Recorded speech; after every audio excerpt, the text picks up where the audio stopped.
எல்லாருக்கும் ஹாப்பி மேடு. இன்னைக்கு நான் ரொம்ப ஹாப்பியா இருக்கேன். நேற்றுதான் இதே டைம்ல போய் தளபதியை மீட் பண்ணேன்.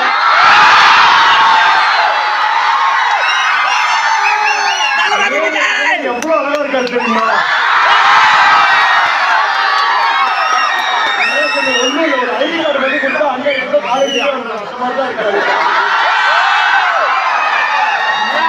உங்க எல்லா சார்பாகவும் தளபதிக்கு ஒரு ரிக்வெஸ்ட் பண்ணிருக்கேன். ஆனா தயவு செஞ்சு வருஷத்துக்கு ஒரு படமாவது நீங்க இன்ஸ்டால சோசியல் மீடியால போடுற ரீல்ஸ் வாட்ஸ்அப் எல்லாம் அண்ணன் பாக்குறேன்னு சொன்னாரு.